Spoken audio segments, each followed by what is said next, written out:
Michel, on va dire simplement qu'on constate dans l'histoire que le peuple burundais s'est toujours battu pour une réappropriation justement de ce potentiel minier, pendant que le colon se battait parfois pour que ce potentiel soit complètement ignoré, ou alors l'exploiter à sa convenance dans de petites limites. Mais on a pu le voir, notamment sous Pierre Nkurunziza, comment est-ce qu'il y a eu, en 10 ans, une montée en puissance de l'exploitation avec de nombreux investisseurs qui sont arrivés dans le secteur, comme Samancor, une société de droit sud-africain qui est arrivée en 2007. Et on a aussi le Canadien Fletmich Gold qui a fait son arrivée.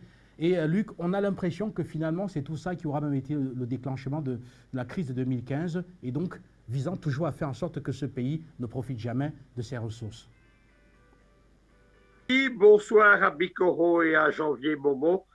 Le Burundi, vous savez, c'est un pays qui m'est cher, puisque j'ai participé à sa défense en 2015-2016, et à l'occasion d'une conférence au Québec, la communauté burundaise m'a accueilli en son sein.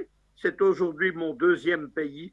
Le Burundi, c'est un exemple tout d'abord d'un pays qui est au cœur du néo-panafricanisme, un pays qui est un exemple d'indépendance. J'ai toujours dit qu'au Burundi, il n'y avait qu'une idéologie, c'était l'indépendance nationale.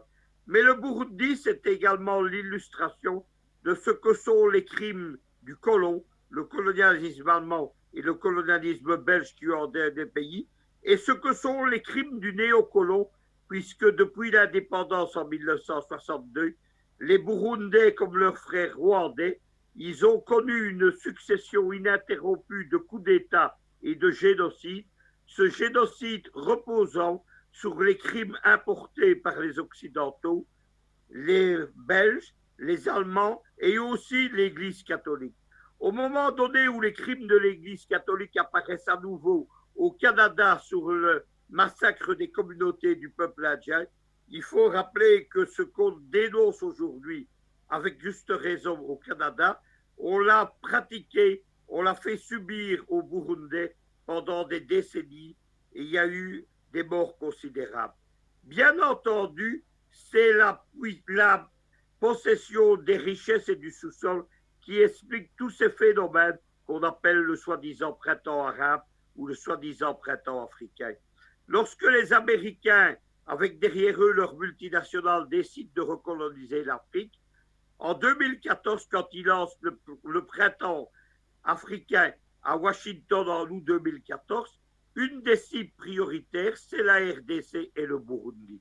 On espère même un effet domino, c'est-à-dire en faisant tomber le Burundi, faire tomber la RDC. Les Burundais ne se laisseront pas faire. Depuis 6 ans, ils sont sous une vague ininterrompue d'attaques. Un nouvel assaut, d'ailleurs, des néocolons américains, français et belges se prépare. Pourquoi je parle des Français? Parce qu'en 1962, un certain Focard décide que le Congo ex-belge, le Rwanda et le Burundi font de facto partie du précaré français. Ils ont un tort, ils parlent français, et Focard considère qu'il est là-bas chez lui, en particulier au Rwanda. À partir de ce moment-là, ce sera la descente aux enfers. Le Burundi, en fait, loin d'être un pays pauvre, c'est un pays riche. Il a notamment ces fameuses terres rares. Les terres rares, qu'est-ce que c'est? Il faut donner la perspective géopolitique. Le 19e et le 20e siècle, ça a été le siècle du pétrole. La seconde moitié du 21e siècle, le rôle du pétrole va être joué par les terres rares. Les terres rares sont indispensables à l'économie globalisée. Par exemple, s'il n'y a pas de coltan, vous ne produisez plus d'ordinateurs, vous n'avez plus de téléphone portable, vous n'avez plus non plus de satellites. Voilà un des enjeux, par exemple. On sait ce qui est convoité ouvertement par les Occidentaux. Ce sont les richesses, les gisements pétroliers, l'or, l'uranium, l'eau. L'eau qui aussi va être, on parle de l'or bleu, au XXIe siècle, ce qu'a été aussi le pétrole au XXe siècle. Il y a déjà en Afrique des guerres de l'eau qui sont enclenchées pour sa possession, par exemple dans la Corne de l'Afrique. Mais il y a ce que j'appelle le coffre-fort caché des Occidentaux. Quand ils quittent l'Afrique, les Occidentaux, ils partent en gardant les cartes minières.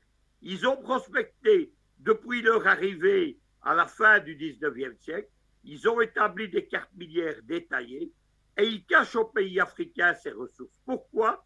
Parce qu'il s'agit de conserver le plus longtemps certaines ressources. J'appelle c'est une espèce de coffre-fort. Ces ressources, quelles sont-elles?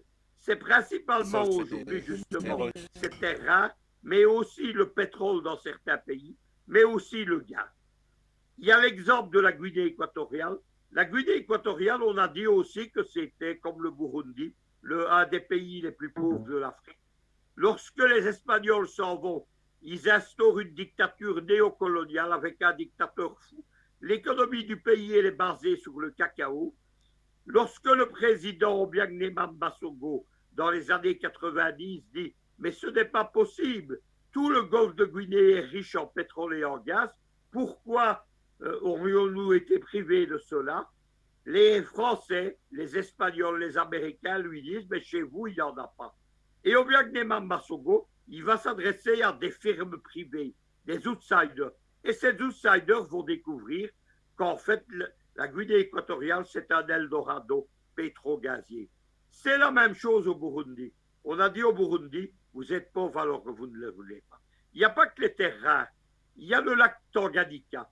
Le plateau continental du lac Tanganyika qui coule sous le lac, en droit international, il donne les richesses du lac aux pays qu'il possède.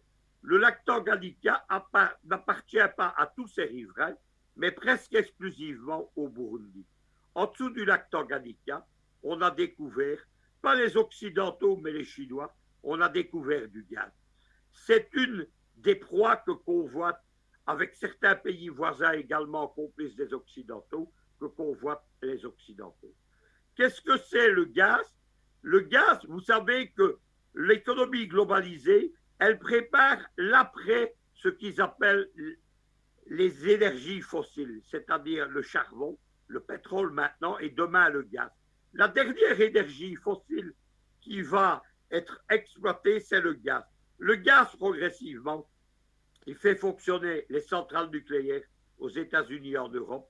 Il est en train de remplacer le pétrole, même dans certains pays, l'uranium, et il va produire demain cette énergie électrique qui va être indispensable aux nouvelles voitures, aux nouveaux vasillons, qui ne vont plus fonctionner au kérosène ou à l'essence ou au diesel, mais qui font fonctionner à l'électricité, produite évidemment, il n'y a pas de ressources naturelles d'électricité, produite par des usines à gaz. Le Burundi, il est l'exemple de cet accaparement et de ce coffre-fort que l'on a caché au Burundi pendant 50 ans. On a tout fait pour ne pas perdre le contrôle du pays. Dès l'indépendance, dès l'assassinat du Lumumba, du Rwanda et du Burundi, parce qu'à l'époque c'était un seul peuple, une seule lutte anticoloniale, c'est le prince Rwagasore, qui est assassiné en 1962 à l'instigation des Belges, des Français, des Américains. Eh bien, depuis cette époque-là, le néocolon belge, il est organisé comme les Français. Il a organisé une espèce de lobby néocolonial. On parle du lobby du MR. Le MR, c'est le parti libéral belge. Il truste les affaires étrangères belges et la politique africaine. C'est la famille du commissaire européen Louis Michel. Nous ne sommes pas parents et j'en suis fort aise. C'est simplement un homonyme. Il a un fils qui était premier ministre belge. Il s'appelle Charles Michel. Lorsqu'on vous dit au président africain, vos fils ne peuvent pas vous succéder, eh bien, Louis Michel a vu ton fils Charles Michel, qui préside aujourd'hui la Commission européenne après la Belgique, lui succéder. Et il y a un petit frère qui s'appelle Mathieu Michel, qui est ministre maintenant, à 25 ans. Les Belges ont organisé ce lobby néocolonial dans la région des Grands Lacs. Un journaliste de Bruxelles, il parle d'une France-Afrique à la Belge. Nos téléspectateurs ont compris de quoi il s'agit. Le Burundi du CNDD-FDD, celui de mon regretté ami Feu Pierre Nkurunziza, je salue sa mémoire, celui d'Évariste Ndayishimiye, le général Leva, il a dit non à cet héritage néocolonial. Il a dit non à cette fatalité du néocolonialisme. Il a dit que cette opposition entre Tutsi et Hutu, qui avait été instaurée par les délires racistes de l'anthropologie allemande au XIXe siècle, et reprise par les Belges, c'était un moyen pour les Allemands et les Belges divisés pour gouverner. Il a dit que c'était terminé. Le Burundi de Pierre Nkurunziza, celui d'Évariste Ndayishimiye, c'est un État multiconfessionnel, multiethnique et multireligieux. Quand je parle du délire raciste de l'anthropologie allemande, ils ont au 19e siècle décidé, on a mesuré les crânes, on a mesuré la taille des individus et on a divisé l'humanité en races inférieures et en races supérieures. Les Tutsis ont été déclarés race supérieure, les Hutus ont été déclarés race inférieure. Ça a donné tout le colonialisme, mais depuis que le colon a soi-disant donné l'indépendance, cela a donné jusque la fin du XXe siècle une suite ininterrompue de génocides. Le principal au Rwanda, c'est 1994. Les deux principaux au Burundi, c'est 1972 et 1993. Lorsque je parle de délire raciste, savez-vous que les Tutsis avaient été déclarés des Caucasiens à peau noire? Eh oui, des Blancs à peau noire, c'est ridicule, mais ce ridicule, il a fait un siècle d'esclavage, il a fait 50 ans de crimes et de génocide. C'est cela que le Burundi a arrêté. Il est aujourd'hui un exemple. Il n'y a pas de mission militaire, il n'y a pas d'armée étrangère, il n'y a pas de casque bleu. Ils ont essayé en 2015-2016 et grâce à l'époque au maréchal Idriss Déby qui présidait l'Union africaine, on a empêché ce nouveau crime du colonialisme. Le Burundi a choisi ses partenaires. C'est les Russes et les Chinois en économie, c'est les Russes au niveau militaire. Les Russes ont fait de l'armée du Burundi une armée puissante. Ils les ont équipés de missiles Pantsir. Ce sont des missiles modernes qui sanctuarisent le Burundi, qui arrêtent toute attaque d'avions ou toute attaque d'hélicoptères et de chars. Le Burundi aujourd'hui, c'est une armée qui est en parité notamment avec l'armée rwandaise qui jusque-là dominait la région. Et aujourd'hui, évidemment, cet exemple ne plaît pas. Ça vous explique pourquoi depuis quelques semaines d'ailleurs, le néocolon belge et les Américains sont en train de lancer une nouvelle vague du printemps arabe. Comme à Paris, il y a Le Monde Afrique, qui est le journal de Georges Soros. À Bruxelles, nous avons La Libre Afrique. C'est l'édition africaine de La Libre Belgique, l'ancien journal du Parti catholique belge. Cette édition Afrique, elle ne s'occupe que de la RDC et du Burundi quasi exclusivement. Il y a des soi-disant experts qui tous les jours insultent le Burundi. La dernière farfeluterie, c'est de dire que le pays est au bord de la catastrophe, que c'est un pays pauvre qui a une crise humanitaire. C'est de dire que les élections étaient truquées et qu'un opposant qui a fait 20 ou 25% aux élections les avait en réalité gagnés. Les Burundis ne croient pas à toutes ces farfeluteries, mais malheureusement, l'opinion internationale, oui. Afrique Média est là, mais aussi nos camarades de Presse TV Afrique à Téhéran. Nous sommes là pour rectifier cette vérité et soutenir nos frères burundis. Ils sont un exemple pour tous les peuples du monde d'indépendance. Ils sont un exemple avec la Guinée équatoriale de modèle de développement pour l'Afrique. Le Burundi, il a été mis sous un chantage. On a supprimé les crédits, on a supprimé les aides au développement. Le Burundi ne s'est pas laissé faire.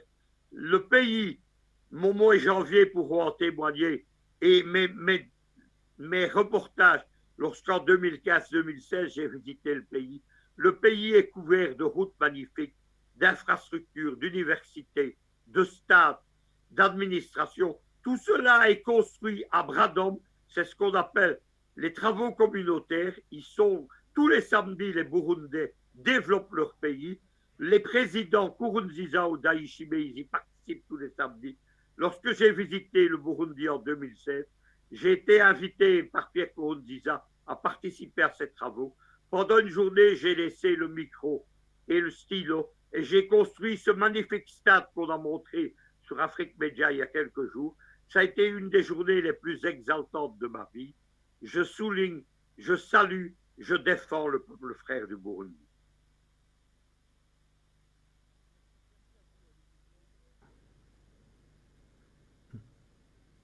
Merci. Merci à vous, Luc Michel. Et